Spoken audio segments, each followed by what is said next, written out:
He stood there, a quiet, black boy, just trying to check into a hotel room his mother had already booked. But when the manager's daughter, his own classmate, saw him, she didn't see a guest.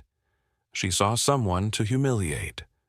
What they didn't know was that the boy's mother owned the entire resort. And by the time she walked through those lobby doors, it was already too late. It was a crisp morning at Crestwood Academy, the kind of private school where the marble floors shined like mirrors, and the parking lot looked more like a luxury car showroom. Everything at Crestwood whispered wealth, from the polished lockers to the imported Italian chairs in the library. Sitting in the front row of his literature class, wearing a neat uniform and calm expression, was 11-year-old Malik Johnson. He wasn't loud. He didn't try to stand out. But when he spoke, people listened, because his words were always careful and his tone steady. Malik was one of the few scholarship students at Crestwood. His mom had worked hard to get him in, and harder still to make sure he never felt less than anyone else. But this school, it wasn't made for kids like Malik, not really. That morning, Miss Elridge, the literature teacher, asked a question about metaphors in To Kill a Mockingbird. The room went silent. Then, Malik raised his hand, calm, sure of himself. He gave a thoughtful answer about justice and perception. Miss Elridge gave a slow nod, but from the back of the class, a sharp voice broke the silence. "Oh, please," said a girl with long blonde hair and a smirk. "Didn't know they let the janitor's kids into AP Lit." A few students laughed. Others just looked away. Her name was Chloe Whitman, daughter of the man who ran the Solara resort chain. Her family owned 5-star hotels from coast to coast, and Chloe wore her last name like a crown. Malik didn't react. He didn't flinch. He didn't even look back. He just turned his eyes back to his notebook and wrote something down. Like it didn't touch him, but it did. It always did. Chloe wasn't done. She leaned toward her friend and whispered, loud enough for the room to hear, "This place isn't for charity cases playing rich." No teacher said a word. No student stood up. Because when your dad's name is carved into gold plaques, people stay quiet. Malik stayed seated after the bell rang, not because he was shaken, but because he knew better than to walk out with the crowd. Chloe passed by with her usual smirk and tossed one more jab over her shoulder. "Try not to get too comfortable, Malik. Not every room is meant for everyone." That afternoon, Malik didn't talk about it. Not to anyone, not even to his mom. Instead, he looked out the window of the city bus, headphones in his ears, eyes locked on the clouds above the skyline. He didn't cry. He didn't complain. He just waited. Because deep down, Malik knew something no one else in that room did. His mother hadn't just booked a room for the weekend. She owned the whole building. Saturday came, and the sun rose over Solara Grand, a luxury resort with glass walls and valet drivers dressed sharper than most lawyers. Guests sipped green juices on shaded balconies. Towels were folded into the shape of swans, and every detail, from the fresh orchids in the lobby to the lemon-scented elevator air, was perfectly managed. Chloe Whitman sat on the patio, picking at her breakfast and scowling. The eggs were too runny. The berries were out of season. The tablecloth was creased. She snapped her fingers for the third time in 10 minutes. "Truffle oil," she snapped at a young waiter. "Not this garbage." She leaned back, arms crossed, sunglasses pushed up on her head. She was bored, annoyed, and very used to being obeyed. Then she saw something through the lobby glass. A boy, standing calmly at the front desk, wearing a navy shirt, speaking politely. It couldn't be. Chloe stood so fast her chair nearly tipped. She stormed toward the glass doors, heels clicking, and there he was, Malik Johnson, the same boy she had insulted in class 2 days ago, now standing at her family's resort, checking in like he belonged there. She didn't wait. "Excuse me," she said loudly, striding into the lobby. "Can someone explain why this kid is standing at the front desk like a guest?" Heads turned. Staff froze. The receptionist hesitated. Malik stayed still, his voice calm. "My mother made the reservation," he said. "I'm just checking in." But Chloe laughed, a sharp, bitter sound. "Oh, really? Did she book it with coupons?" And right then, her father walked in, the general manager himself, and everything was about to fall apart. Chloe Whitman didn't wait for anyone to answer. She stormed up to the front desk, her eyes locked on Malik, as if his very presence offended her. "This is a 5-star resort," she said, loud and clear, making sure every guest in the marble-floored lobby could hear. "Not a daycare, not a community outreach program. Why is he standing here like he belongs?" Malik didn't react. Not yet. The receptionist, a young woman named Celia, looked at the computer screen in front of her. Her fingers trembled slightly, her eyes reading the name on the reservation. Amara Johnson. Executive tier, VIP suite, early check-in approved. But Celia hesitated, because standing next to Chloe was the daughter of the general manager, and standing at the desk was a boy who didn't look like anyone's idea of a VIP guest. Chloe sneered. "If you check him in, my dad will fire you before lunchtime. You understand?" Celia opened her mouth to explain, but she didn't get the chance. From the hallway near the elevator, a man appeared. Tall, suited, with silver hair brushed neatly back. It was Martin Whitman, Chloe's father and the general manager of Solara Grand. His eyes scanned the room, pausing when he saw his daughter, the desk clerk, and Malik. "What's going on here?" he asked. Chloe wasted no time. "Dad, thank goodness. This boy is trying to check into one of our best suites. He says his mom booked it. Amara Johnson or something? Obviously, that's not possible." Martin glanced once at Malik. Just once. And that was all it took. Without checking the reservation, without asking any questions, he stepped forward and said, "Son, you need to leave. This is private property. You can't just walk in here pretending to be a guest." Malik's shoulders tensed, but his voice remained calm. "I'm not pretending, sir. My mother made the reservation. I'm just checking in early like she told me to." Martin didn't listen. He grabbed Malik by the arm, not roughly, but firmly, too firmly. Gasps echoed across the lobby. "Let's go," Martin said, starting to steer Malik toward the doors. "We've dealt with this before. People trying to sneak in. We're not stupid."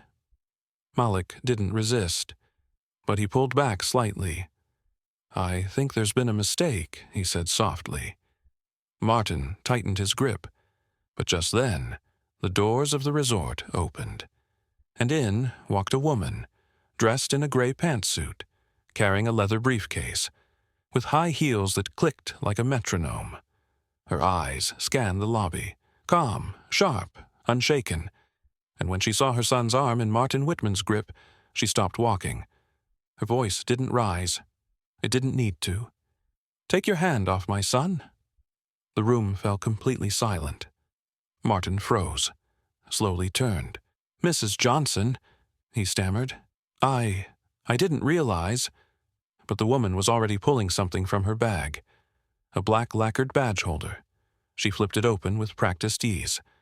Amara Johnson, Chief Executive Officer, Johnson Crown Hospitality, the owner of the entire Solara chain. Her eyes locked onto Martin Whitman, and then to his hand, which still hovered in the air where it had held her son. You just physically removed a registered guest from a property that I own." Martin's face turned ghost pale. No one moved. Not Celia at the desk, not the bellhop mid-step, not even Chloe, who had gone completely still, her mouth slightly open. Amara stepped forward. Each click of her heel echoed like thunder. "You didn't ask his name. You didn't check the reservation. You didn't follow protocol. You made a decision based on assumption." Based on appearance, Martin tried to speak. "I didn't know. If I had known who he was—" "You didn't need to know who he was, Martin." Amara cut in, her voice like a knife through velvet. "You needed to know he was a child, a guest, and you treated him like a trespasser." She turned to Celia. "Can you confirm the reservation, please?" Celia nodded quickly, fingers flying across the keyboard. "Yes, ma'am. The suite is booked under your name. Top floor, executive level, early check-in approved for Malik Johnson." Amara didn't blink. "Thank you." Then she turned back to Martin. Her voice sharpened, not with rage, but with purpose. "You grabbed my son. You humiliated him in front of guests. You let your daughter weaponize your authority and pressure staff to ignore protocol. And you made a public scene without a single fact." Chloe suddenly found her voice. "This is insane," she snapped. "I didn't touch him. He looked out of place, okay? Anyone would have thought—" Amara raised one hand. Chloe stopped mid-sentence. "Worse than touching him," Amara said. "You tried to erase him. You used fear to control people. And you did it because you believed someone who looked like my son didn't belong." The entire lobby watched in stunned silence. Then Amara looked to the assistant manager, who had appeared quietly near the wall. "Effective immediately," she said calmly. "Mr. Whitman is relieved of all duties. Escort him off the property, and make sure it's done more respectfully than he treated my son." Martin opened his mouth, but nothing came out. The security guard nodded and stepped forward. Amara turned to Malik. Her face softened for just a moment. "Let's go check in." And together, they walked toward the elevator, heads turned, but this time, not in judgment, in respect. The elevator doors closed behind them with a soft ding. Malik stood beside his mother, quiet, his hands folded in front of him. He didn't say much. He never did. But his silence now held a different kind of weight. Amara glanced down at him and gave the gentlest smile. "I'm sorry you had to go through that," she said softly. Malik shook his head. "It's not new." That hurt more than anything else. That her son wasn't shocked, just used to it. They reached the top floor, a private hallway with marble floors and fresh lilies lining the corridor. The Carter suite stood at the end, elegant, expansive, silent. Inside, room service had already delivered fresh fruit, bottled water, and neatly folded robes. But Malik didn't touch any of it. He just walked over to the window and looked out over the city. Amara let him be. She knew what he was processing wasn't just what had happened today, but all the small moments before it. All the times someone's eyes had narrowed just a little. All the doors that hadn't opened. All the names he'd been called when they thought no one important was listening. Back in the lobby, silence lingered like smoke. Martin Whitman was no longer the man in charge. Security walked him through the staff exit. No uniform, no fanfare. Just quiet footsteps on polished tile. Some employees turned their heads away. Others didn't bother pretending. His daughter, Chloe, stayed behind, still frozen, still trying to understand what had just happened. No one rushed to her side. No one offered a whisper of comfort. She was no longer the name people wanted to align with, not after today. That night, the story spread across the Solara staff like a current, a tale retold in whispers and wide eyes. By morning, it was no longer just a story inside the resort. It had reached every branch of Johnson Crown hospitality. For years, Martin had been untouchable. He had smiled for the cameras and shaken hands with donors. But inside the walls of every resort, people had known the truth. He played favorites. He dismissed voices he didn't value. He managed by intimidation dressed up as charm. But no one had ever dared challenge him. Until now. And not just challenged, removed. By the CEO herself. No warnings, no delays, just accountability, served in the same lobby where Malik had been publicly humiliated. The ripple effects came fast. First came the internal review, then the guest statements, security footage, staff testimonies, all painting the same picture. Not of a misunderstanding, but of a pattern. And then, his severance was pulled. His access to all hotel systems revoked. He tried to explain it away, to say it was confusion, a mistake, a mix-up. But the footage didn't lie. Neither did the truth. Chloe, meanwhile, began to feel the world shift beneath her feet. No more private chefs waiting with warm croissants. No more designer bags sent in PR boxes. No more special treatment. Her father's name had once been a golden ticket. Now it was a liability. Credit lines vanished. Her family's luxury condo, gone. And Crestwood Academy, the school that had welcomed her with open arms, now sent a cold letter. Her tuition, previously covered through a corporate partnership, was terminated. She was told, quietly but firmly, to clean out her locker by Friday. No ceremony, no kindness, just a hallway that felt colder than usual. And as she stood outside that same building where she used to walk like she owned the floor, Chloe clutched a brown envelope full of school records, dressed in a sweater that was 2 seasons out of style. No one texted her. No one asked where she was going. Even the friends who used to follow her every word didn't want to be next in line. She was learning something, slowly. That power built on cruelty has no roots, and when the storm comes, it doesn't hold. Back at Solara, things started to change. Staff meetings felt different.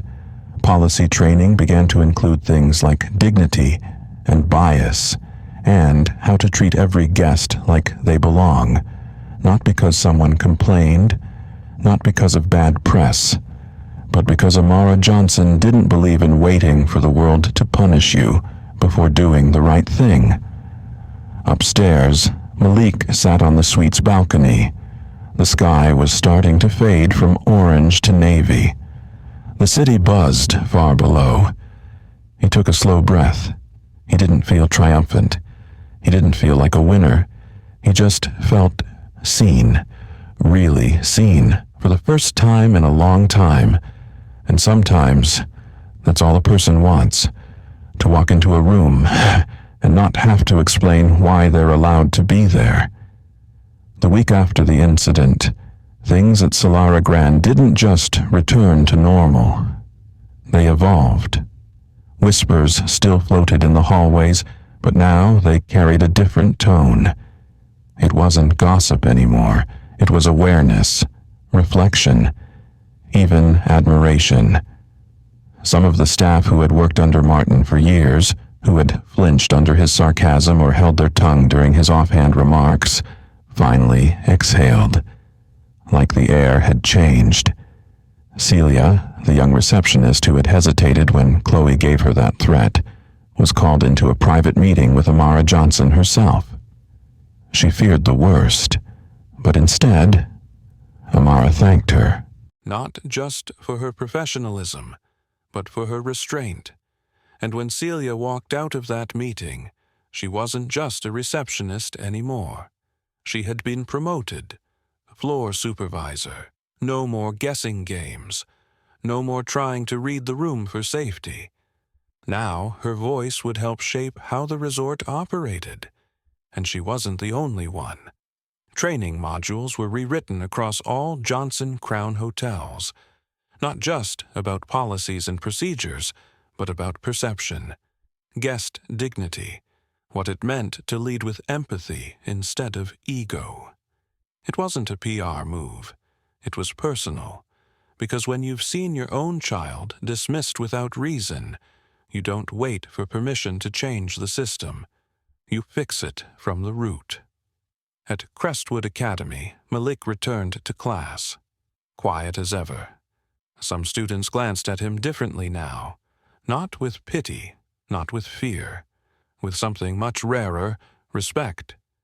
He didn't tell anyone what had happened at the resort, didn't need to. The rumor mill had already done its work. But Malik wasn't interested in stories. He didn't want to rub anything in. He just wanted peace. He walked the halls the same way as before, books held close, headphones in his ears, eyes steady. But now, when he raised his hand in class, the room stayed quiet out of attention, not tension. Even the teachers paused longer before speaking. One afternoon, after school, a boy from his class, Andre, walked up beside him at the lockers. "Hey," he said, awkward. Your answer in Lit the other day was really smart." Malik looked over, unsure if it was sarcasm, but Andre gave a small shrug. "I guess I never paid attention before." Malik just nodded. "That's all right." And they both left it at that. Simple, human. That was all he wanted. And Chloe? Her days had changed completely. No driver waiting outside school, no designer coffee cup in hand, no crowd of girls hanging on her every complaint. Her family now lived in a small apartment on the edge of town, the kind with laminate floors and paper-thin walls, the kind she used to roll her eyes at. Her mother had taken up temp work. Her father was still trying to get calls returned from anyone who hadn't already read the headlines. But the silence was louder than rejection. And Chloe, once the loudest voice in every room, had learned something she never expected. Silence teaches you things. She enrolled in a public school nearby.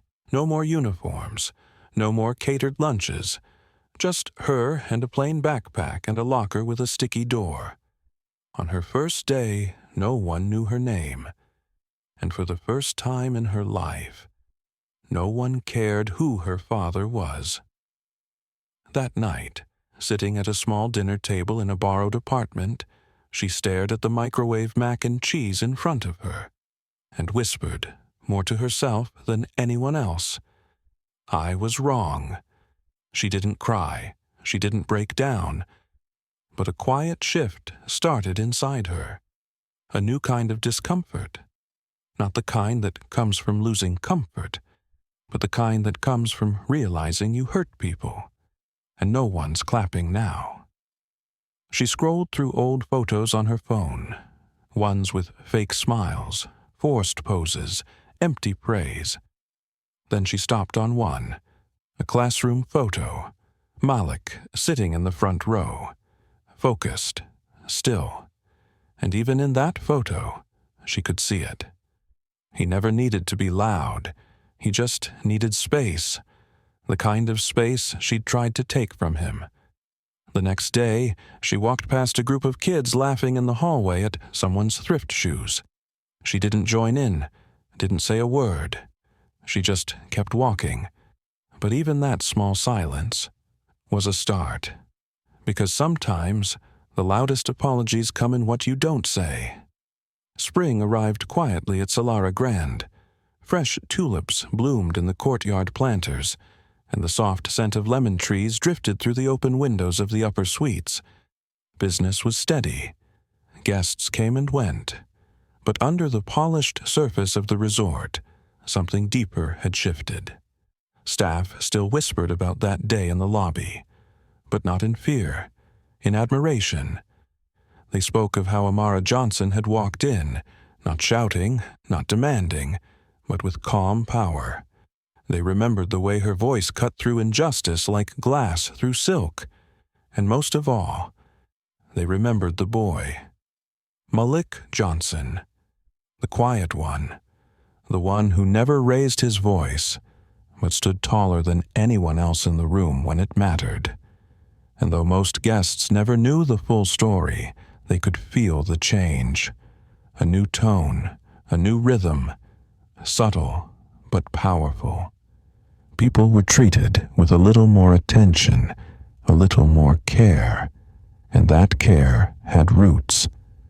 Upstairs, in the Carter suite, Malik sat cross-legged on the floor, helping his mother sort through her travel papers.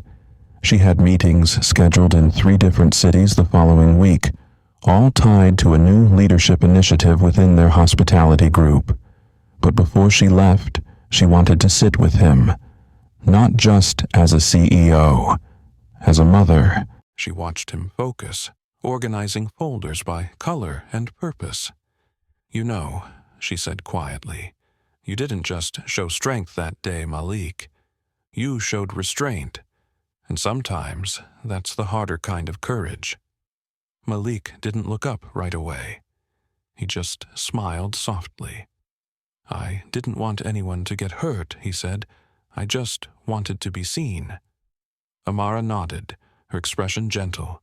"You were, and not just by me." Downstairs, in the employee break room, Celia, now a floor supervisor, was speaking to a group of new hires.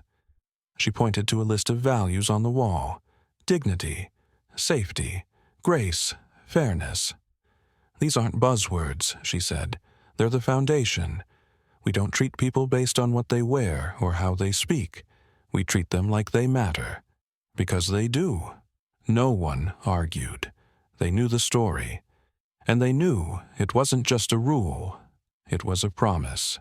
Meanwhile, back at Malik's school, Chloe sat alone at a bench under the old maple tree near the gym. It was lunch period, and the noise of students surrounded her, but none of it included her. She pulled a book from her bag, one she'd never read before, To Kill a Mockingbird. The irony wasn't lost on her. She opened it slowly, reading the same words she once scoffed at when Malik spoke them out loud. And for the first time, she didn't feel like mocking. She felt like listening. In small ways, Chloe had started changing. She helped pick up spilled books in the hallway instead of stepping over them. She offered her seat to an older substitute teacher who looked tired one morning, and when a new student joined her homeroom, wearing worn-out shoes and a nervous smile, she didn't look away. She smiled back.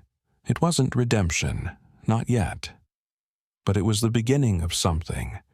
The beginning of a girl learning how much space she used to take, and how powerful it could be to give some of that space back. Weeks later, during a school assembly, Malik was called up to receive a certificate. He had been selected for an elite summer leadership mentorship, one designed for young people who showed discipline, empathy, and a clear sense of self. As he walked across the stage, the auditorium was quiet, not out of indifference, out of respect. Even Chloe clapped, not because she had to, but because it felt right. After the ceremony, Malik and Amara stood in the school courtyard. The afternoon sun fell gently on their shoulders. She crouched slightly so they were eye to eye. "You know, this world's going to keep testing you," she said. "But don't let it make you hard. You've got something most people never figure out." Malik raised a brow. "What's that?" "A quiet kind of strength." She straightened up, kissed the top of his head, and whispered, "Don't ever trade it for noise." He nodded, and together they walked through the school gates, shoulders squared, heads high, not chasing approval, just walking in truth. And for once, the world stepped aside to let them pass.